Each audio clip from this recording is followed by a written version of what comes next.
Apreciados estudiantes, muy buenas noches a esta clase de mercados de capitales. Bienvenidos sean todos. Vamos a empezar con nuestra clase. Ok, entonces, primero que todo, vamos a mirar qué vamos a ver en esta sesión. Vamos a tratar de abordar la mayor cantidad de temas.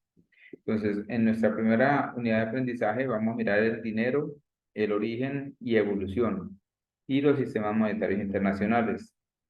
Lo que vamos a aprender aquí en nuestro elemento de competencia es reconocer la importancia del dinero como elemento dinamizador del comercio y de base de los sistemas monetarios internacionales.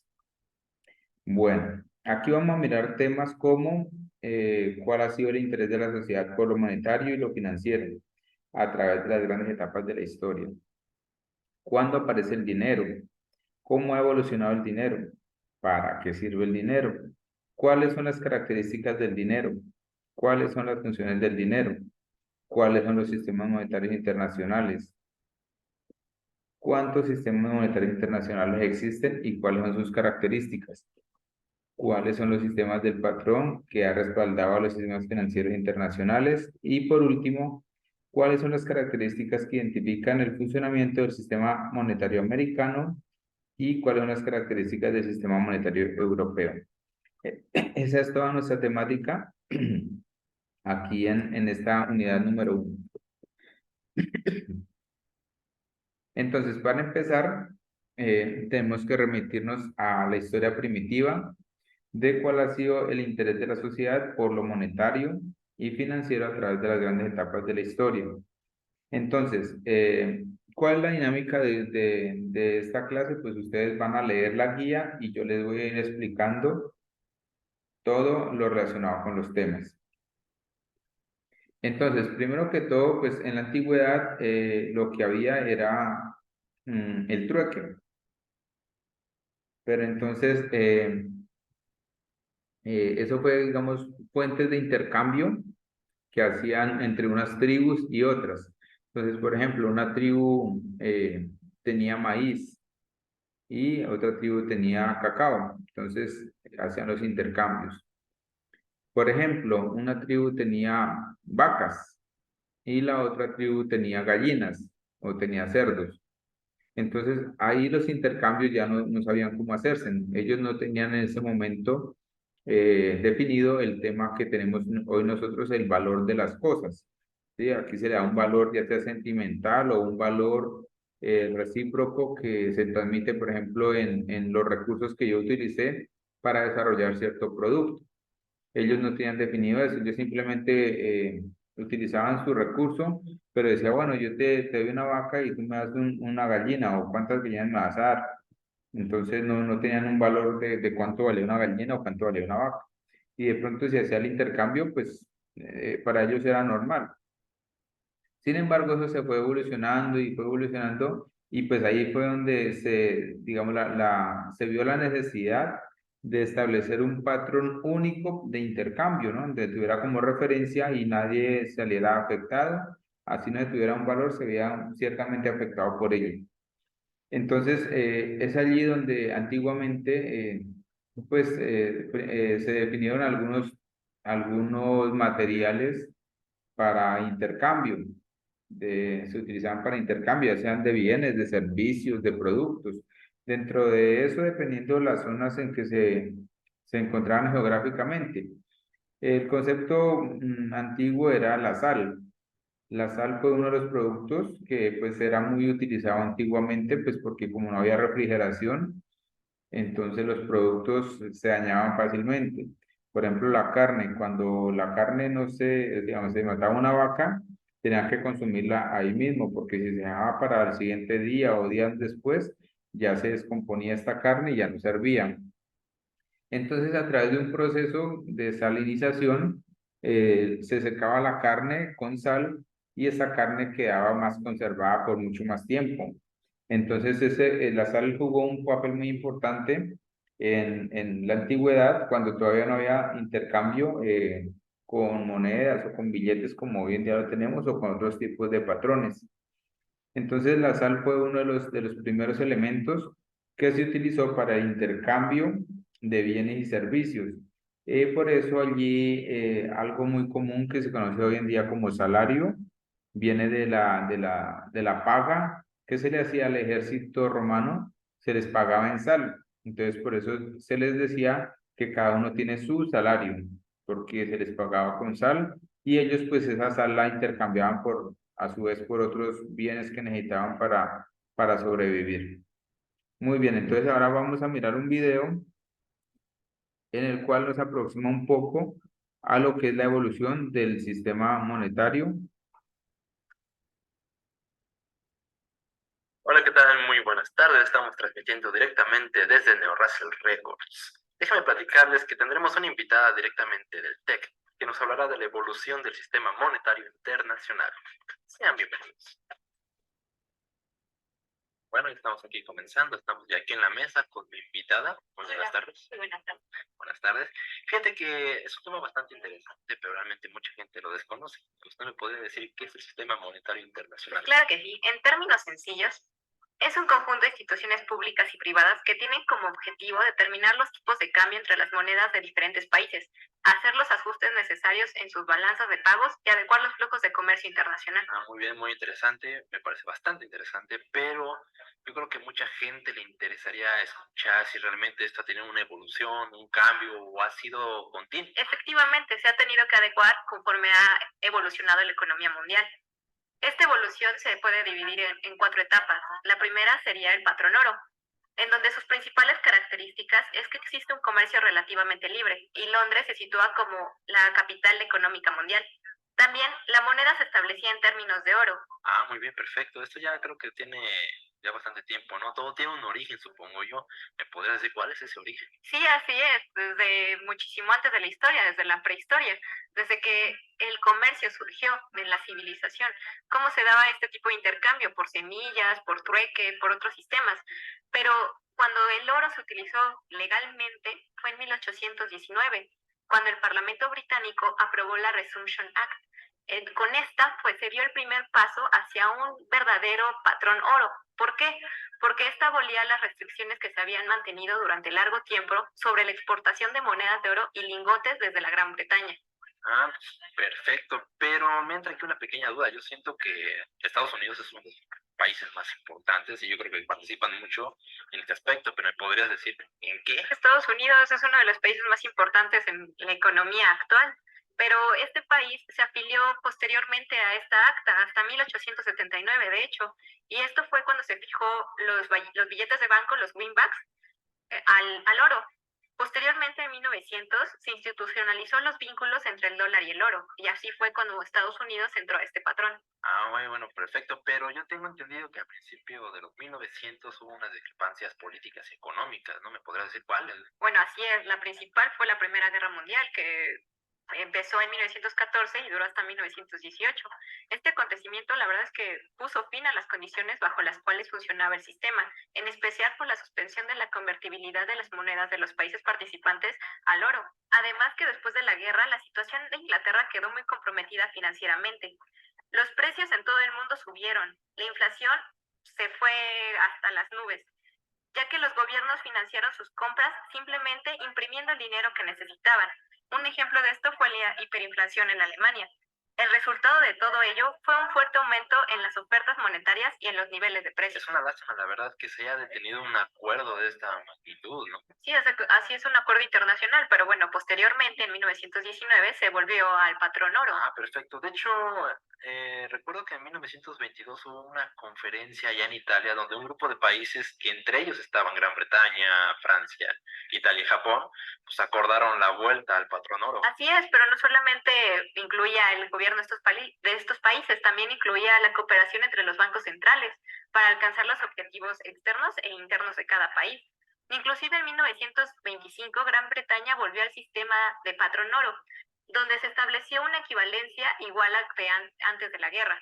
Pero para esto, el Banco de Inglaterra se vio obligado a aplicar políticas monetarias restrictivas que contribuyeron a crear un fuerte desempleo. Posteriormente, el estancamiento de Gran Bretaña en los años 20 aceleró la decadencia de Londres como el centro financiero líder en el mundo, generando un problema para la estabilidad del restaurado patrón oro. Entonces esta situación económica tuvo que ver con la Gran Depresión.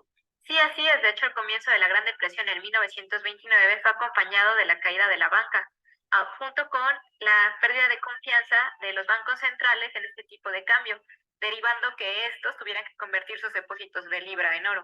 Ok, perfecto. Entonces también nos podrías comentar un poco sobre qué otras repercusiones pudo haber habido. Sí, claro, de hecho hubo algunas repercusiones importantes, como fue que muchos países renunciaran a su compromiso del patrón oro y permitieron que sus monedas flotaran en los mercados de divisas. La segunda fue que hubo restricciones al comercio, quiere decir que hubo una actitud proteccionista por parte de los países, desalentando las importaciones y generando que los países tuvieran que cubrir sus demandas nacionales. Un ejemplo de esto fue el arancel Smoot-Hawley que impuso Estados Unidos en 1930. Como respuesta a este arancel, los demás países establecieron medidas comerciales restrictivas y generaron acuerdos preferenciales que solamente incluían a grupos de países.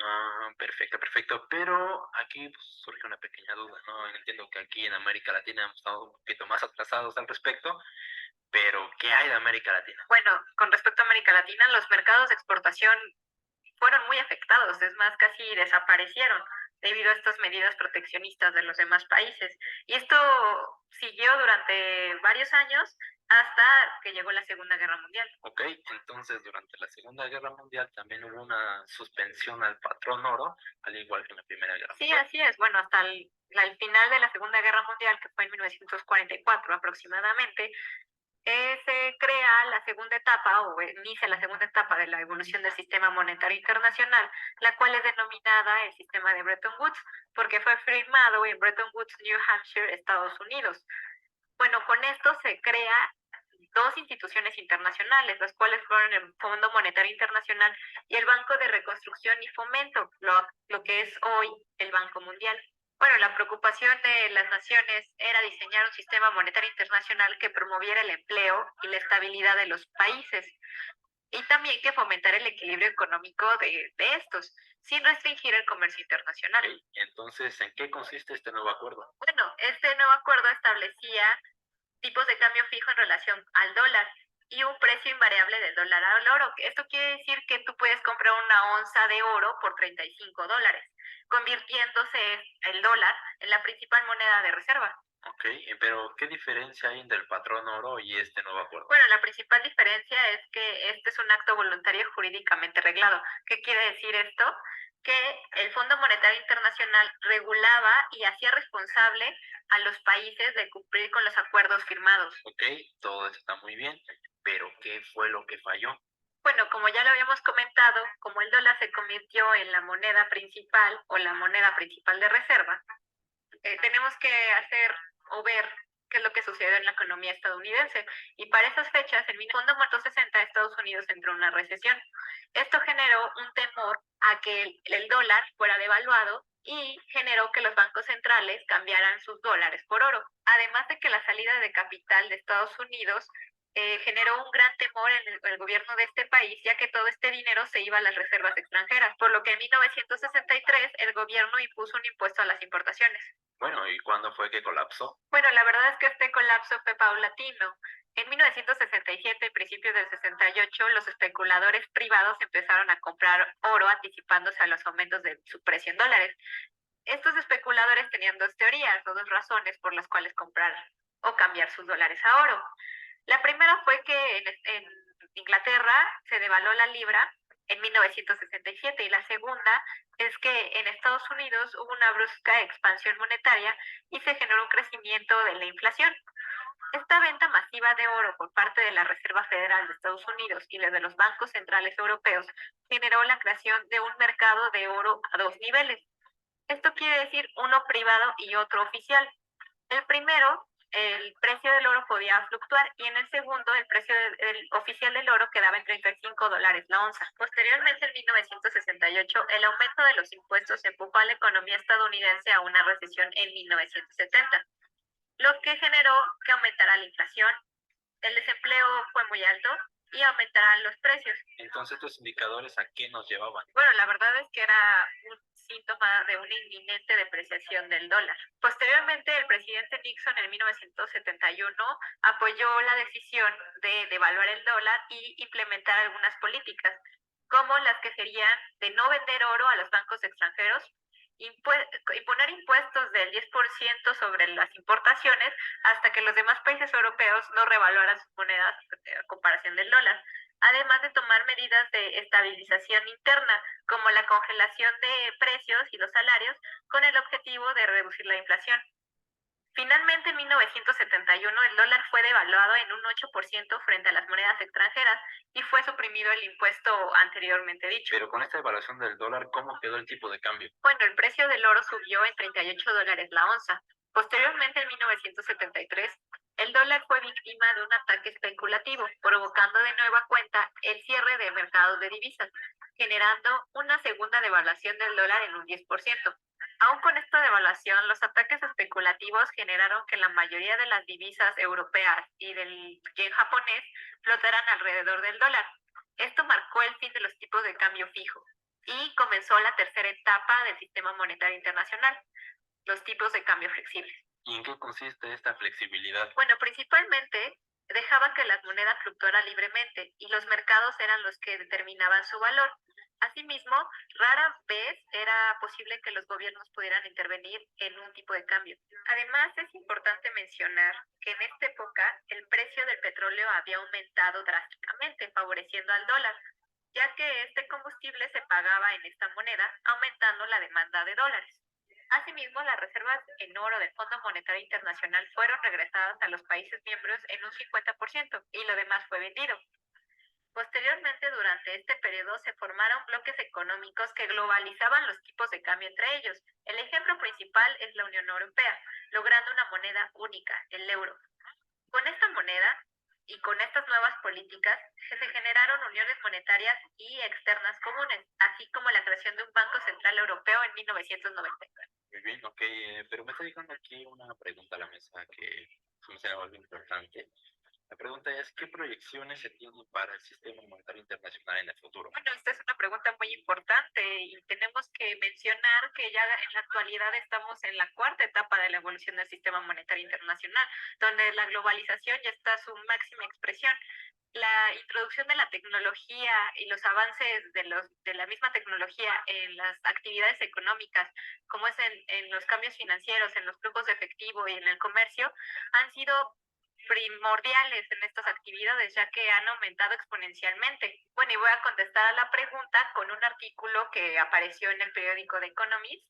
Y bueno, aquí en este artículo hacen referencia a que para el año 2017 deberá haber una moneda mundial, y ellos la denominan el Fénix. El Fénix, pero ¿por qué el Fénix? Bueno, tú sabes que el Fénix es una ave mitológica que siempre renace de sus cenizas, entonces la comparación con una moneda es buenísima, ¿no crees? Así es. Y bueno, esperamos que este tema haya sido interesante y de ayudas. Bueno, muy bien. Ese es un video que lanzamos un poco haciendo referencia a toda la evolución que ha tenido de pronto cómo se respaldaba el dinero. Entonces, aquí nos habla un poco de cuándo empieza a ver por primera vez el dinero. Fue dado más o menos en Asia Menor, en algunos otros libros dice que en China. Bueno, anteriormente la historia del dinero era porque se empezó a acuñarse en monedas, a utilizar monedas de oro, de plata, de bronce y de cobre. Entonces, todas esas monedas eran utilizadas para los intercambios de bienes y servicios. Entonces, ¿qué pasaba? Que, por ejemplo, al hacer una transacción pequeña, pues no había problema, se pagaba con una moneda de oro y eso era mucho dinero, o con una moneda de plata cuando eran de menor cuantía. Pero ¿qué pasaba cuando, por ejemplo, yo les ponía el ejemplo aquí hipotético, ¿no? Son ejemplos hipotéticos de que, por ejemplo, voy a comprarme una vaca y vale una moneda de oro. Hasta ahí todo bien, yo vendo mi vaca y me voy con mi moneda de oro, no pasa más, ¿cierto? Pero ¿qué pasa con los grandes comerciantes? Cuando decía, vea, le voy a vender 500 cabezas de ganado. ¿Qué pasaba? Entonces me iban a dar 500 monedas. ¿Ustedes saben cuánto equivaldría el peso y llevar 500 monedas de un sitio a otro? Entonces, allí era donde era como muy incómodo empezar a transportar todo este tipo de monedas. Ahora, eso bien si se pagaba en oro y si se pagaban otros materiales como plata, cobre, bronce, pues era mucho más la cantidad de que se iba a manejar. Entonces, ¿qué pasaba? Pues que el traslado de esos recursos no era tan fácil, era un poco dispendioso. ¿Qué se inventaron entonces? Allí es cuando nace la primer banca, lo que llama el banco hoy. Ese fue inventado por los chinos, en donde el emperador llegó y dijo, déjenme aquí las monedas y yo le emito un papel con sello de la monarquía donde respalde ese dinero que usted me está dando a guardar acá. Eso fue el primer concepto de banca que se utilizó en ese tiempo. Y ahí mismo fue donde empezó a salir el papel moneda, ¿sí? Donde decía el papel moneda o el papel respaldado por la moneda, que ese concepto fue el que vimos ahorita anteriormente en el video, donde se respaldaba la moneda con el oro, ¿sí? Eso fue, digamos, la aparición de los primeros billetes. ¿Listo? Entonces ahí se dio gran comodidad, ¿sí? Y así cada país empezó como a inventar, a copiar ese mismo sistema, en que había una banca que era principalmente por los monarcas que manejaban esto, entonces tenían un banco ahí donde almacenaban todo el oro o los metales preciosos, y ellos emitían un papel donde podía ser fraccionado dependiendo la cantidad de recursos que dejara. Y obviamente iba con el sello de la monarquía, que no cualquiera lo tenía y tampoco podía ser falsificado, o si de pronto llegaban a encontrar una falsificación, pues allí tenía la pena de muerte por ello. Entonces, mira que eso fue como alguna historia sobre cómo empezaron a emitirse. Ahora, ¿cómo ha evolucionado el dinero? El dinero, por ejemplo, anteriormente aquí se emitían, como dice, las conchas con perlas, colmillos de elefantes, pieles. Acá en esta región se comercializaba con maíz, con trigo, con cacao. Bueno, en fin, depende cada región era que se emitía con diferentes tipos de mercancías o diferentes tipos de materiales para obtener. Ya después, como mirábamos en el video, fue que fue evolucionando hasta llegar a los metales preciosos. Aquí dice que las clases más importantes de dinero son el dinero material, el dinero crediticio y el dinero fiduciario. Entonces, el dinero material, muy importante que lo tengan en cuenta, es aquel representado en bienes de alto valor aceptados universalmente como el oro, la plata y el cobre. Entonces, el dinero material tiene una característica, por ejemplo, si a mí me pagaban con sal y yo iba a otra región, a otro país a dar sal, de pronto ellos no le daban el mismo valor a la sal. Entonces no tenía el mismo valor que me pagaban a mí en un país hacia otro país con ese recurso. Igual digamos con las conchas o con el cacao o con el maíz. Yo me llevaba el maíz para otra región a cambiarlo por otro servicio o con otro producto y de pronto en esa otra región decía, no, ese maíz para mí no me sirve, entonces no es aceptado. Pero entonces, ¿qué pasó? Aquí el oro, los metales preciosos como el oro, la plata y el cobre sí se unificaron a nivel mundial en esa parte de Europa o en esa parte de allá del antiguo continente. Se estableció estos patrones oro, plata y cobre como un dinero que era aceptado en todas las regiones. Entonces no había problema por ello porque era fácilmente convertible y tenían básicamente el mismo valor. El dinero crediticio consiste en el papel avalado por el emisor, ya sea un gobierno o un banco, para pagar el valor equivalente al metal. ¿Ya? Entonces, esto era lo que hacían los monarcas que les contaba, que emitían un papel y respaldaban el oro que les dejaban allí encargado. El dinero fiduciario es el papel moneda no convertible en ningún otro tipo de dinero y cuyo valor está fijado por decreto gubernamental. Entonces, el dinero fiduciario es, hoy en día podemos describirlo como los pagarés o como por ejemplo los CDTs. en donde usted va a un banco, abre un CDT, usted deja un depósito, digamos de unos 10 millones, abre un CDT, fijan ahí un contrato por medio de un papel, en donde solamente hace el acuerdo usted y el banco. El banco le dice, le va a pagar el 8% en un año. Entonces usted deja los 10 millones y al año vuelve por sus 10 millones más el 8% que fijaron de moneda. Ese es un acuerdo entre usted y el banco y que lo emiten a través de un papel, pero que no tiene ningún valor comercial. O sea, yo no se lo puedo ir a pasar a otra persona a vendérselo en más valor o en menos valor. Eso no se puede. Simplemente es un pacto que usted hace con, generalmente dice que es con el gobierno o con otra entidad financiera. La mayoría de las monedas en circulación se les considera dinero fiduciario, porque el valor del material con el que están hechas suele ser inferior al valor que representan como dinero. Tanto el dinero crediticio como el fiduciario son formas de dinero que generalmente se han aceptado mediante un decreto gubernamental según el cual todos los depositantes o prestamistas tienen que aceptar el dinero como pago de lo que se les debe. Bueno, pero ¿para qué sirve el dinero? ¿Ya? ¿Para qué sirve el dinero? El dinero es cualquier medio de cambio generalmente aceptado para el pago de bienes, servicios o amortización de deudas. También sirve como medida de valor para tasar el precio económico relativo de distintos bienes y servicios. El número de unidades monetarias requeridas para comprar un bien se denomina precio del bien. Por tal razón, también es conocido como depósito de valor. Bueno, aquí voy a tener un momentico para qué sirve el dinero. El dinero a lo largo del tiempo dice el dinero, mucha gente no tiene el concepto claro de lo que es dinero. Muchos estudiantes me dicen, no, el dinero me sirve para comprar, o sea, dice, ¿para qué sirve? ¿Cierto? Pero no tienen claro la definición de qué es el dinero. El dinero, la definición es, el dinero es un medio de intercambio de bienes y servicios. ¿Ya? O sea, el dinero como tal no tiene un valor, sino es un medio nomás que me sirve para intercambiar dos cosas. Un bien, o sea, yo tengo un dinero, se lo doy por un bien y usted me entrega el bien. Pero para yo conseguir ese dinero también tengo que prestar un servicio, ya sea en trabajo, en jornal o cualquier otro, o vender productos que yo genere, ¿sí? Que yo hago, ¿sí? Por ejemplo, yo tengo una finca y allí pues yo cultivo papa, cultivo yuca y tengo mis vacas. Entonces son productos que me genera la misma naturaleza, la tierra y algunos, digamos, algunos recursos que yo tengo y que estoy procesando, ¿sí?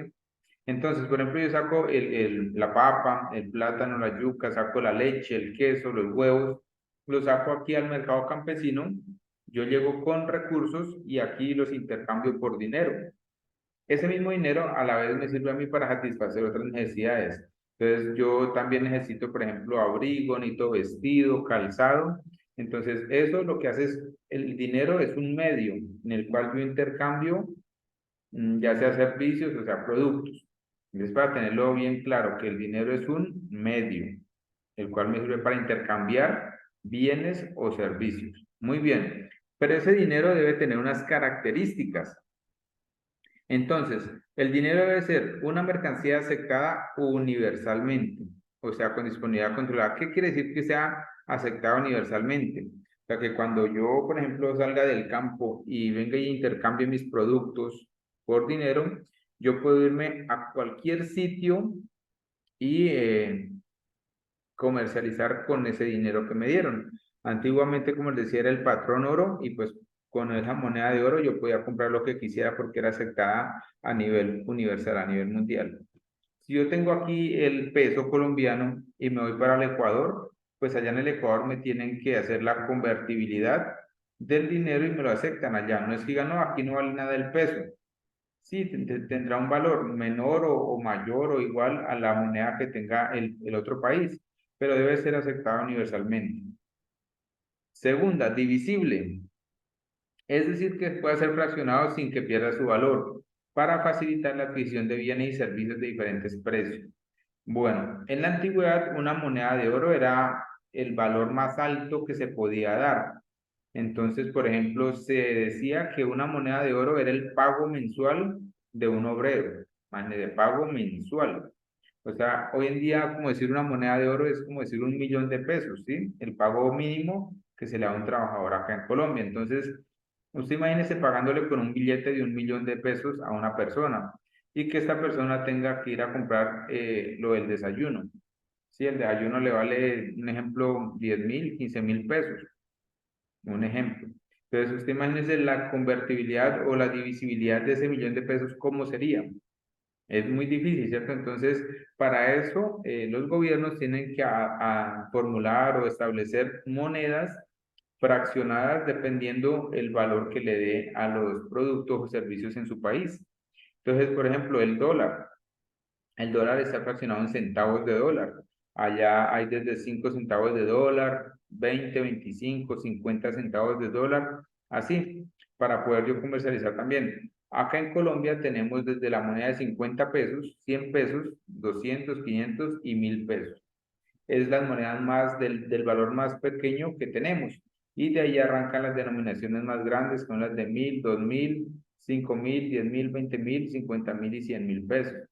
Entonces, para transacciones grandes, pues nos pueden pagar con billetes de 50 y 100.000 pesos, ¿no? Entonces, por ejemplo, a mí me van a pagar un salario acumulado de 10 millones de pesos. Entonces, si me llegaran a pagar en monedas de 50, pues imagínense la cantidad. O sea, sería divisible fácil, pero de cargarlo no sería tan fácil.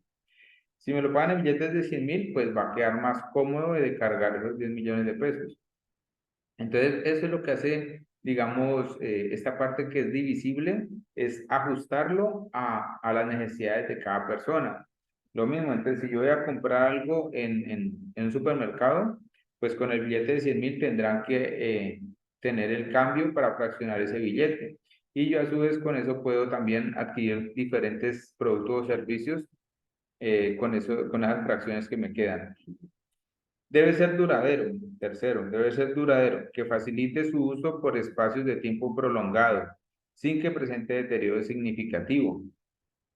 Entonces, siempre, pues las monedas de oro, siempre hay monedas que datan desde antes de Cristo, y eso en museos, en casas de empeño, coleccionistas que tienen monedas de oro acuñadas antes de Cristo, o sea, llevan mucho tiempo con esas monedas. O sea, claro, mire todo lo que ha durado las monedas hasta el tiempo. Los billetes no mucho por lo que han sido en papeles que no han sido muy duraderos, por lo tanto los billetes son los que más se deterioran. Si ustedes no saben, ha habido una película en Estados Unidos acerca de eso. Eh, Allá en Estados Unidos los dólares que están bien deteriorados se los lleva especialmente en cajas, se los pica y se vuelven a reciclar o se los incinera, dependiendo ya la necesidad, dependiendo cómo esté el material. A veces lo reciclan y a veces lo incineran para ya pues deshacerse de ese material y hacen unos nuevos, ¿sí? A medida que van sacando. En la película que les comento, donde de unas mujeres de las cuales vieron que habían billetes deteriorados, pero que esos billetes pues todavía servían para la circulación. Y entonces empezaron a robar ese dinero que prácticamente era para quemar, ya para desecharlo.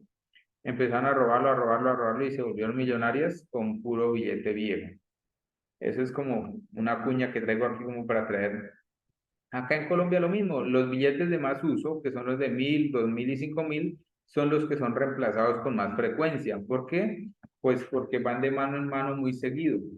En cambio, un billete de 100.000, pues casi no tiene reemplazo porque pues los tienen muy poco, ¿cierto?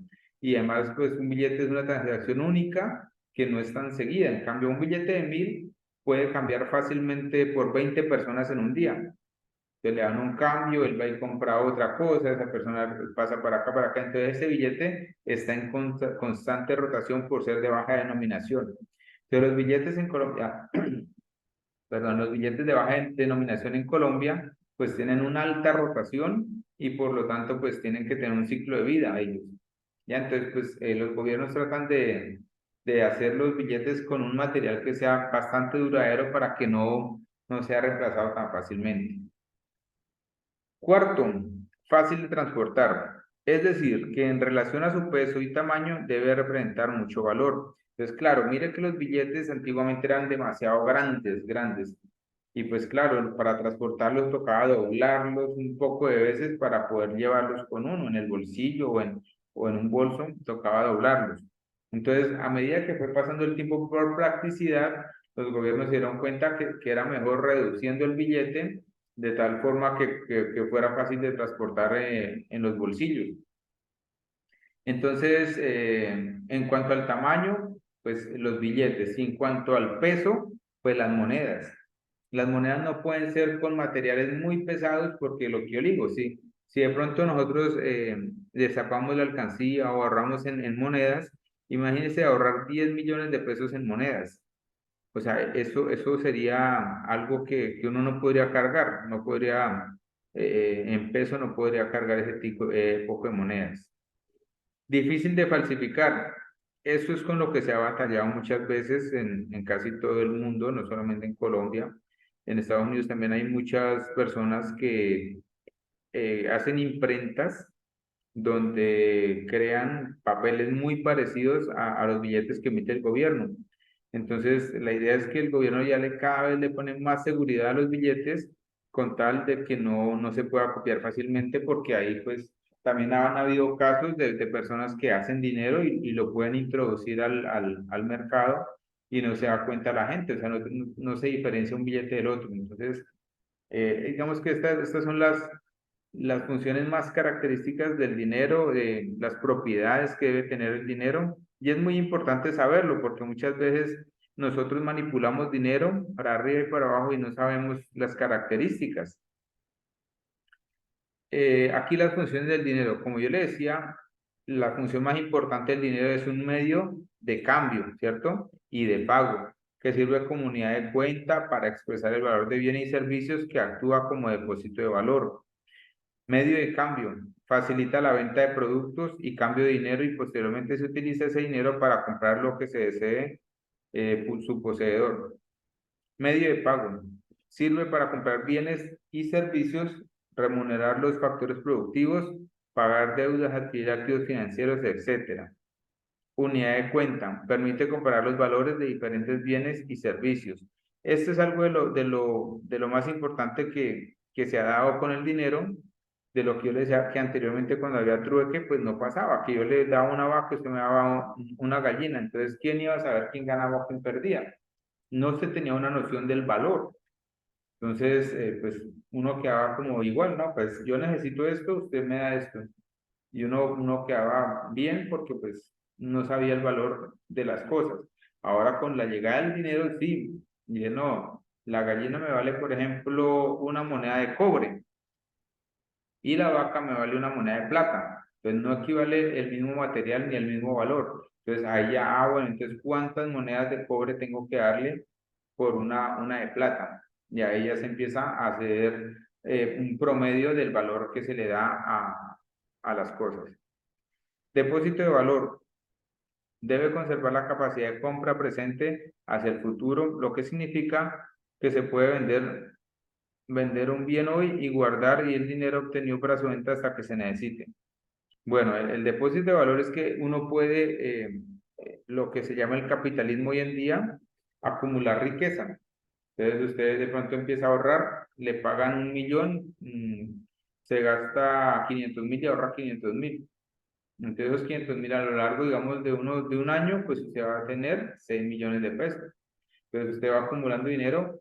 Lo que dice es que usted puede acumular su dinero y gastarlo después. Es decir, que no se le va a perder el valor ni la denominación. O que al año diga, no, ya cambiamos de moneda, entonces ya no sirven, ya usted perdió sus 6 millones. No, eso no pasa.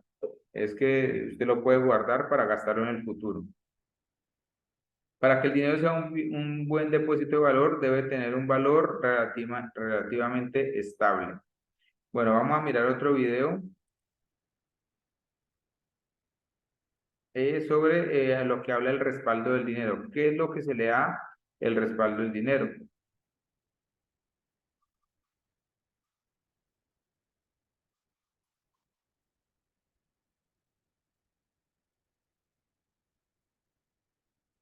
¿En qué está respaldado el dinero? La forma de adquirir productos y servicios ha tenido una gran evolución a lo largo de la historia. Primero se hizo con el trueque, después con el intercambio de metales preciosos, luego se hicieron monedas de estos para facilitar las transacciones, pero eventualmente los estados se vieron en la necesidad de crear un sistema que facilitara los pagos y que no fuera el intercambio de este material pesado y difícil de transportar. Durante el siglo XIX, los bancos crearon un sistema donde se le entregaba a la persona un pedazo de papel que representaba una cantidad de oro, llamado patrón oro. Por eso, los bancos centrales tenían la obligación de convertir este papel en oro cuando un ciudadano lo requería. Sin embargo, el descubrimiento de nuevas minas, la pérdida de potencia económica de Gran Bretaña y la necesidad de imprimir moneda para financiar los costes derivados de la Segunda Guerra Mundial supusieron el fin de un sistema que dificultaba la acción de los gobiernos para cambiar la política económica de las naciones. Así, varios países comenzaron a imprimir dinero sin el respaldo necesario. No obstante, no fue hasta el 15 de agosto de 1971 que el presidente de los Estados Unidos, Richard Nixon, anunció oficialmente el fin del sistema de patrón oro en la política monetaria internacional. La forma de controlar la impresión de billetes, pues ya no había un límite de respaldo en monedas, es a través del PIB, que es el Producto Interno Bruto. En pocas palabras, los países no pueden imprimir mucho dinero porque si lo hacen, este pierde valor.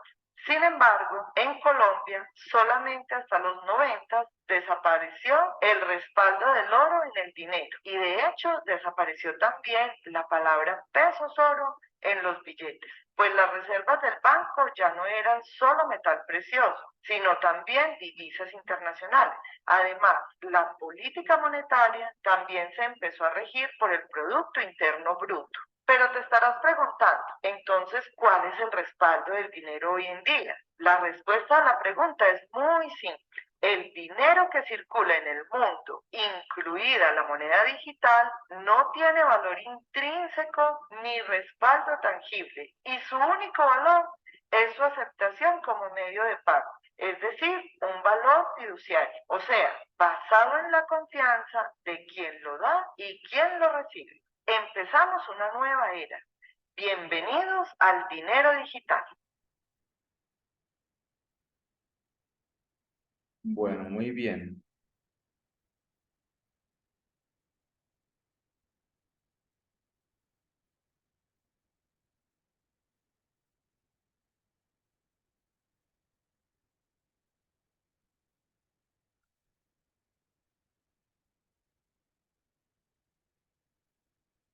Bueno, muy bien, muchachos. Entonces, mira, lo que habla aquí en este video, el respaldo del dinero, quiere decir hoy en día, anteriormente se respaldaba con metales preciosos, ¿cierto?